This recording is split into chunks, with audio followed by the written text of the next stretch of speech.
Hi everyone, welcome to the first 2021 edition of Farsight Time-Cross Project. Thank you so much for tuning in. I'm Princess Janae. The miracle of Fátima, Portugal that happened in 1917. There were 3 shepherd children in Fátima, 2 girls and a boy, all related. Lúcia dos Santos, as well as Francisco and Jacinta Marto. Around May, the spring of 1917, they went out to tend their sheep.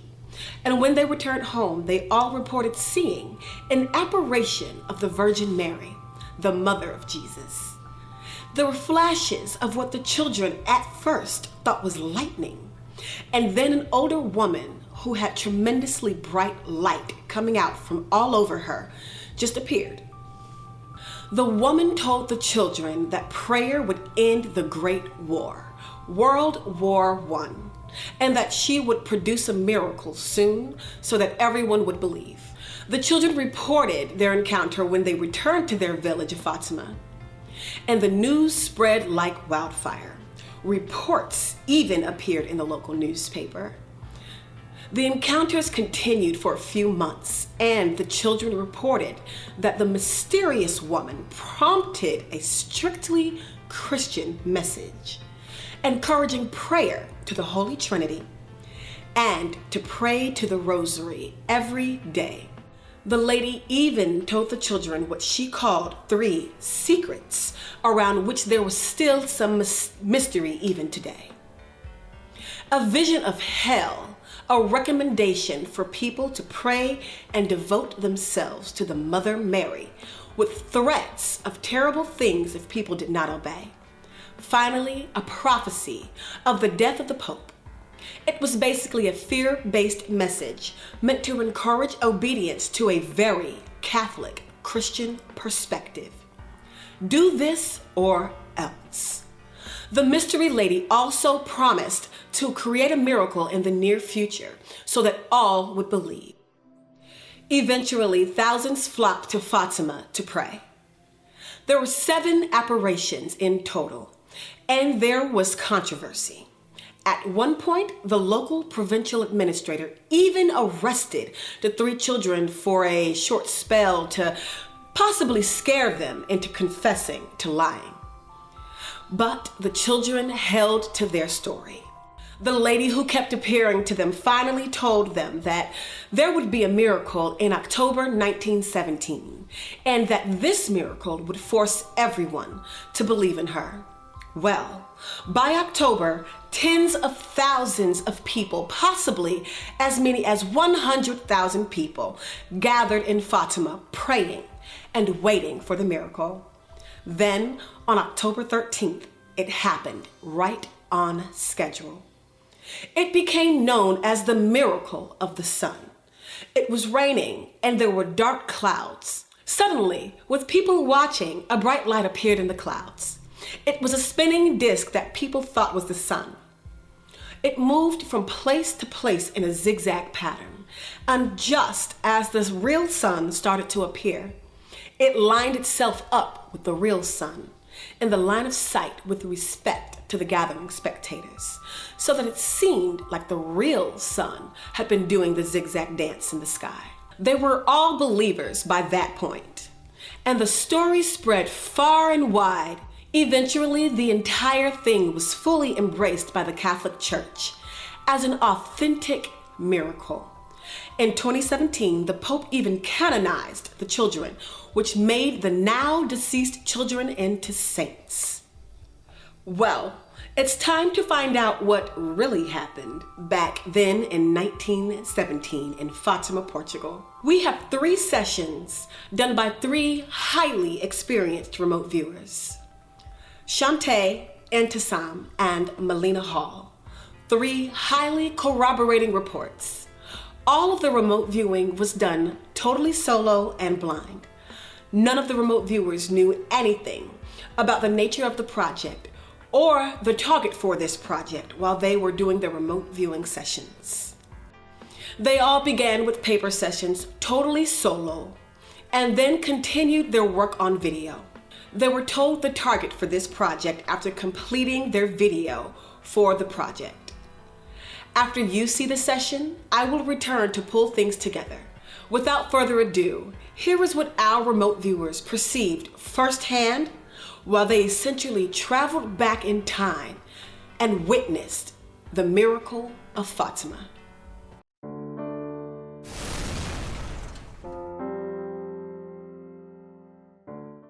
For my first visual, I have a base surface, irregular topography with natural hilly land.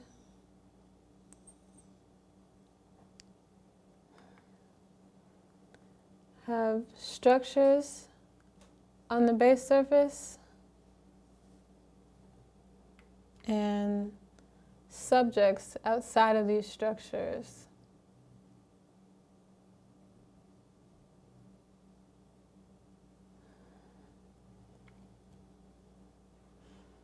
For my next visual, I have a base surface, I have 3 structures,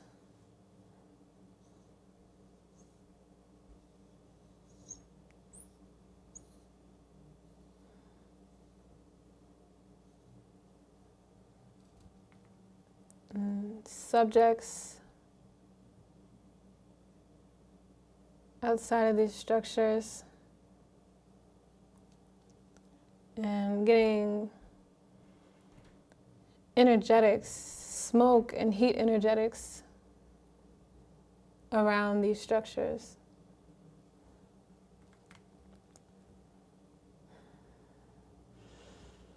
For my next visual, I have 4 subjects.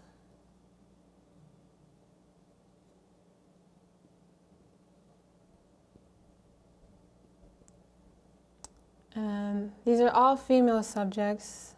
These 3 subjects, they're young, like children. And they're happy. And this older subject, this older female subject,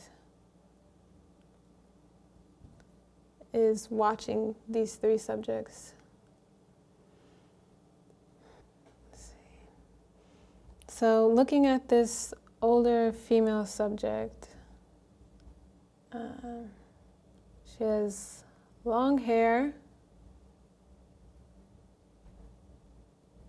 she's happy, and she has wrinkles. She's wearing moderate clothing.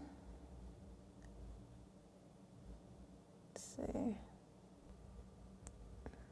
For my next visual,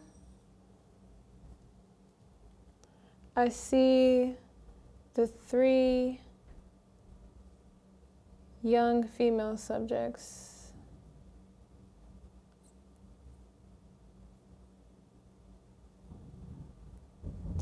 And they were once focused on the older female subject.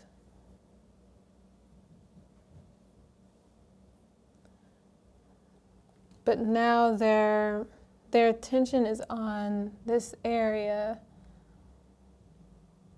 If I probe in, I'm getting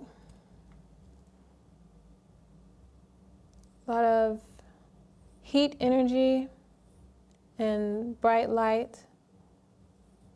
And these subjects feel very happy. Okay.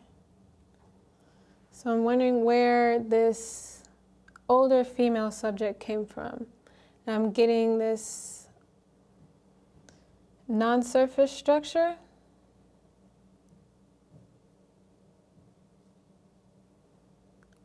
Has a point to it, and energetics, light and heat energetics coming from the bottom of this structure. And inside the structure, I'm seeing a lot of bright light. And along with the older female subject, there's a male subject.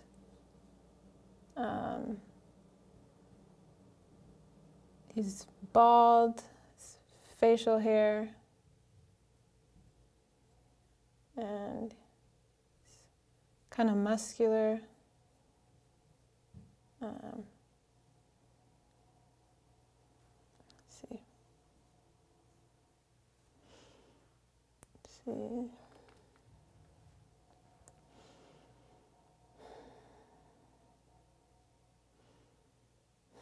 So a deep mind probe on this male subject. It's like he's upset with the older female subject. So they're inside this non-surface structure. And he's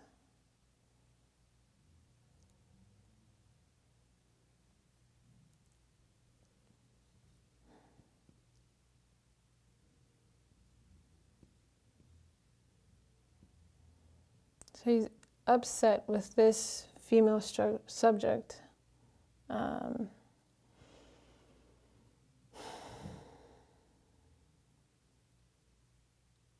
It's like he's concerned for the three younger subjects, and he's aware of her watching them.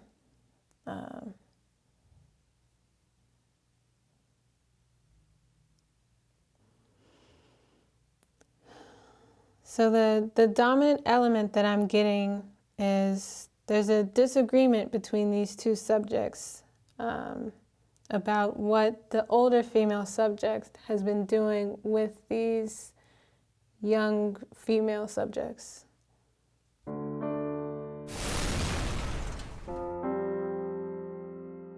So we're going to jump straight into it. I see an image of a natural environment on your page 5, your first flash sketch. Can you tell me more about that? Yes. So my first perception of this environment was natural topography, irregular though, so it has hills and steep peaks, some steep peaks. I was also picking up some structures with subjects inside them and outside them. So this environment, like you said, it is natural. It has some scattered foliage. And I was also picking up subjects in this environment. Okay. And so with the subjects that you saw, could you tell me about them? I see here on page 6 that you have some photos and descriptions of them.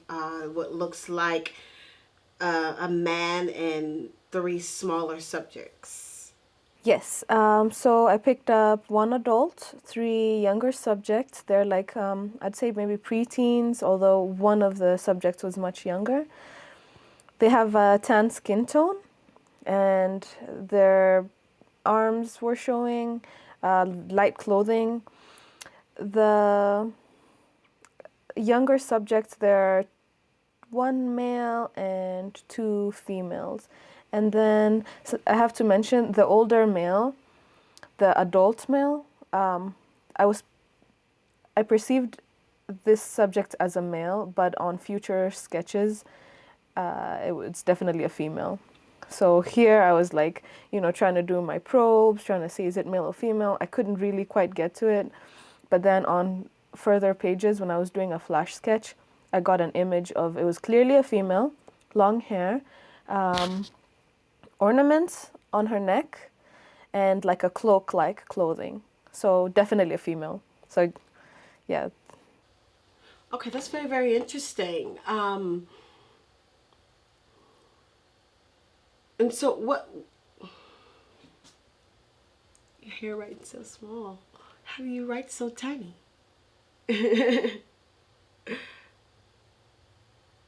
All right, so it looks as though you did a collective deep mind probe of these subjects here. Can you tell me more about that on what's on page 7?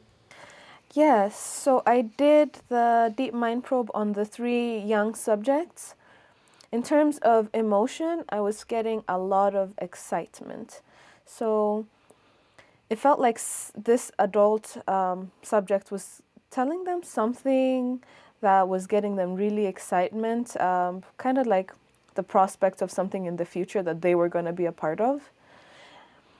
And then I also deep mind probed their thoughts, and I deducted adventure just because they're all excited. It feels like their thoughts are just generally geared towards something that's to come that they will be a part of. So it feels whatever S1 is telling them is getting them really excited. They feel like they're going to be part of something in the future, something that's seems pretty big, just in terms of, their excitement. That's what I was picking up.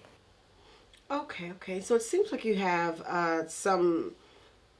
a situation where you have someone trying to influence of subjects that you're saying are much younger. They are in a younger age here, and so in that mindset, they're usually very like easily influenced. And so, is that a key part in this element here of what's happening? Do you feel as though that's a key part in this element? Yeah, exactly. Like you said it. They're definitely being influenced. Whatever it is this adult is telling them is hitting them hard, is hitting them at their core. So, yeah, they're being influenced, I would say. All right, and I see here that you have on page 12, you have a very interesting sketch here, which seems to have some things overhead. Can you tell me the depths of this particular photo right here? Yes, so S1, my adult female subject, at first she's talking to these three younger subjects, and then I wanted to see where did she come from. So I kind of went back in time, and I could see she was on the base surface talking to them, then she was alone. Then at one point I couldn't feel her on the base surface. After I searched, I could see that she was actually on a non-surface structure in the sky. So what's happening here is they're in a non-surface structure. It's a very clean looking environment, shiny, it looks techy, and there are three other subjects beside the female subject. She is talking to one of them, and this is a male subject. There's a picture of him on page 11, 12? Yeah, there's a picture of him somewhere. He was showing concern. He was showing concern about something going wrong. So very worried. It feels like in his mind, they have put in time towards something, and it feels like that is in danger of being exposed, or of just something's gonna go awry in terms of his mind. That's what I was picking up from it. Okay, so you have a subject here that's with the very first female subject, and he doesn't seem to agree with what she's doing with these younger subjects here. Yeah, he's definitely concerned. I don't know exactly why. One of the thoughts was he's very attentive towards his duty. So whatever the female subject is doing might be putting his mission in danger. Okay, and so are they working together? Are they colleagues? Is the woman? Do you feel as though the woman is doing something wrong, or why is this other subject so against what's happening? Yeah, that's a good question. I don't know if she's doing something wrong, because, I mean, if she wasn't doing something wrong, why is he so worried? And it's just effort has been put in. They all have a job to do. I think she's going away from the original mission a little bit. Because I also deep mind probed her thoughts when she was with the three subjects. And she's definitely trying to influence them. She's very ambitious. She's very passionate about whatever it is she's doing. She has some dreams about possibilities. So it's like she's out there trying to. I don't know what she's doing, but her ambitious thoughts make me feel like she has an end goal in mind. And in terms of her thoughts, I could also pick up that she was envisioning leading these other 3 subjects, kind of taking them under her wing of some sorts. Okay, and so is she off mission, or was this part of her mission and then she kind of strayed away and got carried away? Yeah, I think it is part of her mission, because her with these other subjects in a non-surface structure, they're there together. So it's like their unified front. They're part of a team. And then I think she is straying a little bit, which is making this S5 subject worried. Okay, all right. Well, that is very, very interesting and to some. Thank you so, so much for doing this. And I look very forward to you being a part of our next time cross on our second one. Thank you, Princess. It's so exciting. Thank you. Yes, yes. You have a wonderful day. You too.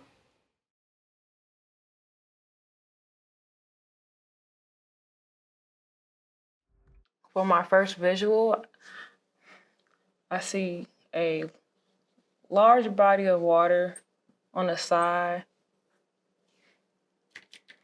near man-made land.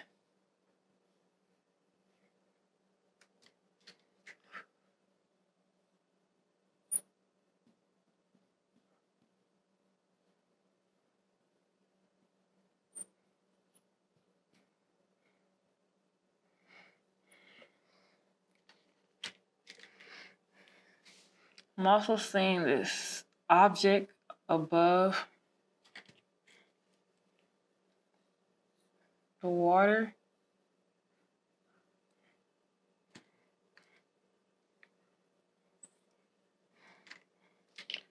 And peaks in the distance.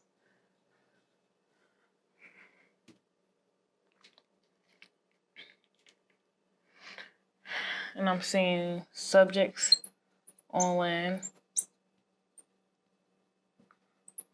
walking around this area. Very wide area. Here I'm picking up a female subject.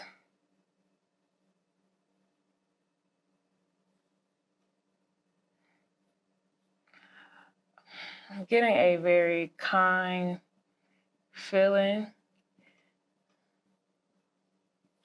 Subject is wearing a sense of style, looks kind of fancy-like.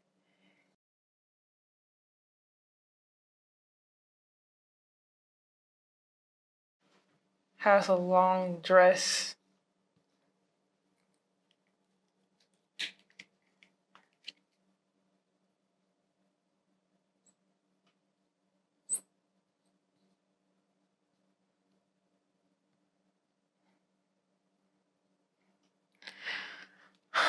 A female subject. She seems very different. I'm getting a very bright energy around her.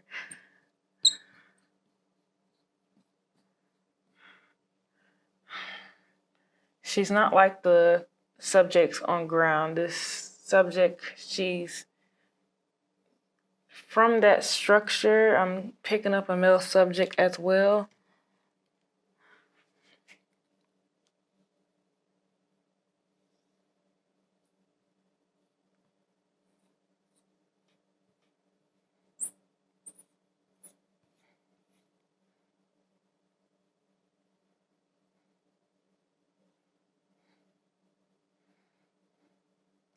Subject is to himself and where he's from the subject doesn't seem engaging below. He's very, very different. Doesn't feel human, just as different as the female subject.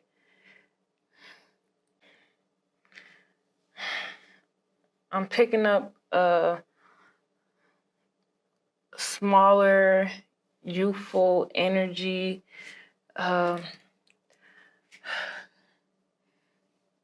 Picking up subjects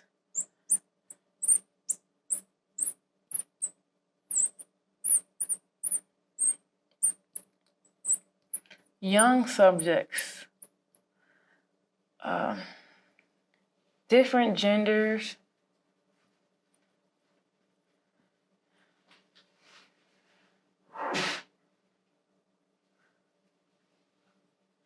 subjects look pretty poor. They don't look fancy. They look very regular.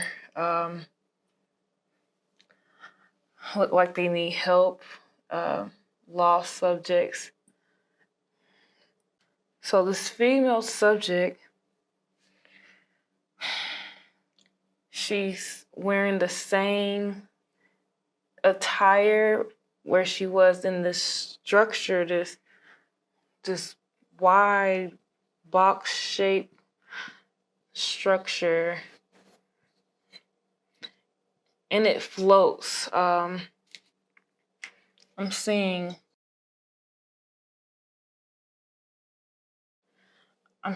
light appear at the top of this structure, and inside it's like a glass mirror-like feel, and there's those 3 small subjects inside, as well as the female subject here and the male. This female subject has a lot of glowing energy around her that gets the subject, the younger ones, attracted. They're engaged in her energy. The younger subjects are engaged in this woman's energy. She brings outside this magical structure, just different. She doesn't speak. She seems very quiet. As well, the male subject. The male subject here,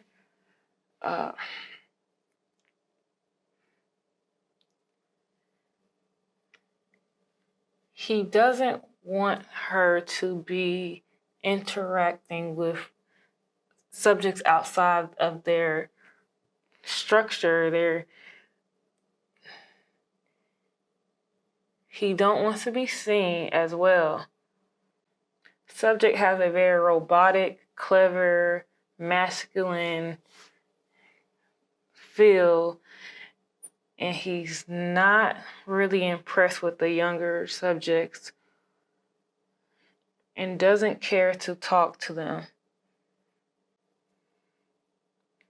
This male subject does not want to be noticed around this area at all, and this female subject seems to embrace who she is in front of these younger subjects.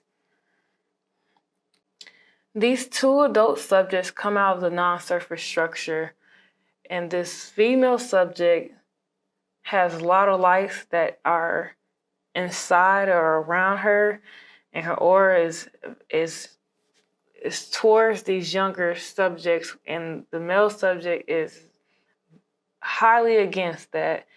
He's not trying to get involved with those younger subjects and with this female subject here. So let's pull this together with what we see as the basic facts. Yes, the events of Fátima, Portugal actually happened in 1917, just as the three shepherd children described. But was it a miracle? Well, what actually is a miracle? A miracle is something that happens for which people currently have no viable explanation. With that definition, it fits. It was a miracle. But is it still a miracle? To be honest, not even close. It was a lady with a spaceship and a small crew. Was this lady the mother of Jesus? We don't know. But it hardly matters. Whoever she was, she did her stuff with technology that we now fully understand. She had herself light up like an angel, or what people of the day would have thought of as an angel. Lighting up is a very small trick. We even do it as remote viewers when we test to see whether a person can perceive our presence. If you are to light up so that a physical, normal human being can see you, you need technological assistance. And a lady with a spaceship certainly has technological assistance. Moreover, her prophecy of the miracle that she would orchestrate in October of 1917, a dancing sun in the sky, is also now perfectly understood. It was a day that was cloudy, and the ship popped through the clouds, did some fancy movements, and then lined itself up with the sun that was at that moment breaking through the clouds, so that the spaceship appeared to become the actual sun, making it look as though the sun was dancing around before that. So now let's get to the motivation. Let's start with the message. The Lady of Fatima gave what is in essence a hellfire warning. It was unambiguously a message that humans should fear for their eternal existence if they do not toe the line, which means to bow down, remain subservient, and pray for salvation. It is a fear-based message that you give to slaves and prisoners who you want to control. Stay in line or else.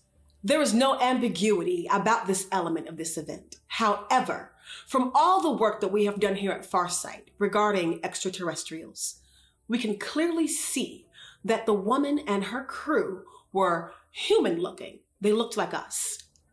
They were not reptilians. They may have ultimately been controlled by reptilians, but they were themselves not reptilians. This suggests that they were from the Orion group, humanoid types who have been involved in spreading religions variously contrived for thousands of years. I refer you to the Farsight Project on the Great Pyramids of Giza to get an idea of how this worked in the ancient past. But the ability of this group seems more constrained these days. They can't get away with what they used to be able to get away with.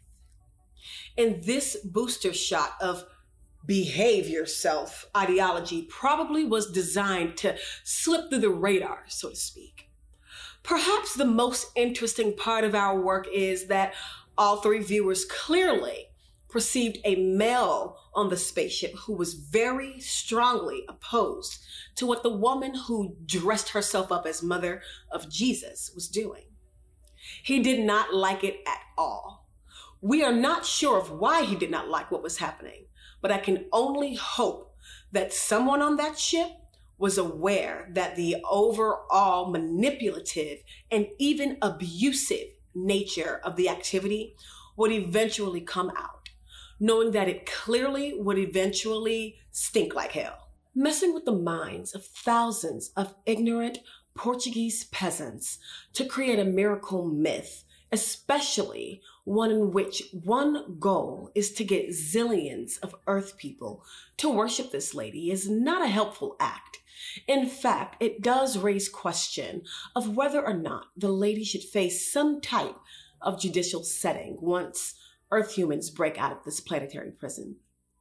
Is there some galactic legal code that could hold her accountable for her actions? Well, this is something we will eventually need to find out. However, if there is no such legal code, perhaps there should be. And perhaps it will be the Earth humans who will one day write it. You see, as far as Farsight can see, the galaxy really is messed up, and humans have the potential to play a very positive role in the future of this galaxy. Those who have suffered oppression the most at the hands of the oppressors ultimately are the ones best suited to make the rules of what should or should not be permissible in the future. Well, that's it for this month's edition of Time-Cross. Thank you again for tuning in.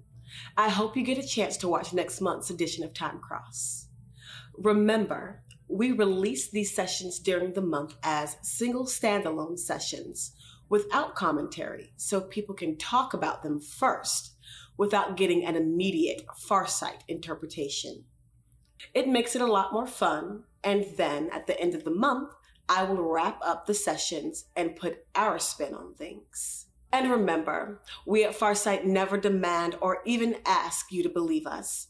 We just show you our data and state what we believe to be some of the overall conclusions drawn from these data and the acclimated body of work done at Farsight to date. Perhaps you have a different point of view on this. Sharing your thoughts is always helpful. Now remember what we always say here at Farsight: stay ahead of the curve. Let the mainstream fade in the dust. Be there now. I am Princess Janae at Farsight.